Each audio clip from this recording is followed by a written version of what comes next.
અલી સ્કૂલની પેરેન્ટ્સ મીટિંગમાં ગઈ હતી અડધો કલાક.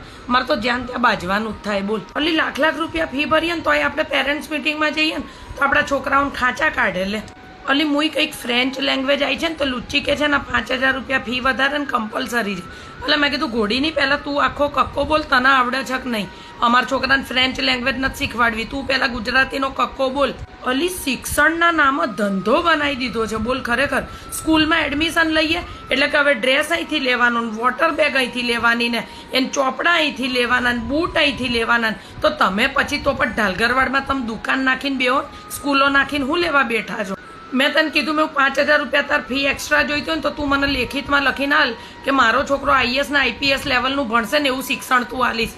તો બોલ, ગધાડી કંઈ બોલી જ નહીં, લુચ્ચી. બોલ, મને તો એ નહીં ખબર પડતી કે આ શું ફોરેનમાં ગુજરાતી ભાષા શીખવાડે છે તો આ લોકોને શું આટલા કીડા ખદબદ છે ફ્રેન્ચ ભાષા શીખવાડવાના? અલી આ તો આપણે 2 પૈસાની આવક છે, હારીને ધણી હારી નોકરી કરે છે. બાકી જે માણસ સામાન્ય હોય ને બિચારાએ વેત કરીને હારી સ્કૂલમાં મૂક્યા હોય તેના મા બાપને મરવાના વારા આવે ને. મેં તો ત્યાં આવ્યા હતા ને બધા વાલીને કીધું કે તમે લોકો છે ને મીડિયાવાળાને બોલાવો અને પ્રિન્સિપલને કવર કરાવડાવો. બાકી છે ને આ દૂષણ વધી જશે. એને તો 50-60 હજાર રૂપિયા પગાર આલી અને લાલી લિપસ્ટિકવાળી ટીચરને છુટ્ટી કરવાની અને આપણા છોકરાને ફ્રેન્ચ શીખવાડીને આપણે કરવું છે શું? અલી બોલ, આપણે લોકો ભણતા હતા ને હાવ સાદું ભણતર હતું ને તોય અત્યારે ભલભલાને આપણે પાછા પાડી દઈએ ગણતરીમાં. અત્યારે આ લોકોને લાખ રૂપિયા ફી ભરીએ ને તોય કંઈ ઠેકાણા નહીં. બોલ, પહેલાના જમાનામાં 70% આવે ને તો આખી સોસાયટીઓમાં લોકો પેડા વહેતા હતા. અત્યારે 90%, 99% સામાન્ય થઈ ગયા. તને શું લાગે છે આ 99% વાળા બધા બહાર નીકળશે? શું આ બધા નોકરા મળશે? આ બિચારાઓનું ભવિષ્ય અંધકારમાં કરી નાખ્યું આ શિક્ષાનો ધંધો બનાવીને.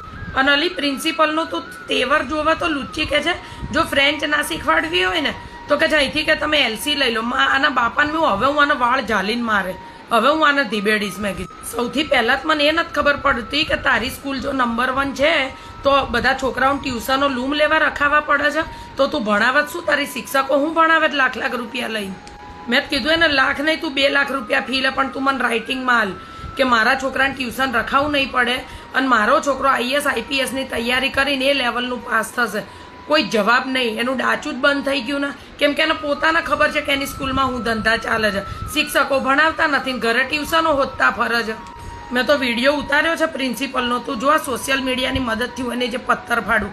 હજુ તો હું આપણા શિક્ષણ મંત્રીને મળવા જાય. તું જો આ દૂષણ બંધ ના કરાવું ને ઇન્ટરનેશનલ ભાષાનું તો મારું નામ બદલી નાખજે, જોજે. અને હું તો નીકળતી વખતે પ્રિન્સિપલને કહી નહીં, મેં ખબરદાર જો પેરેન્ટ્સ મીટિંગ રાખીને અમારા મગજની ચટણી કરી દો. તને અમે પગારે રાખી છે લાખ રૂપિયા આલીને કે તારે અમારા છોકરાને ભણાવ.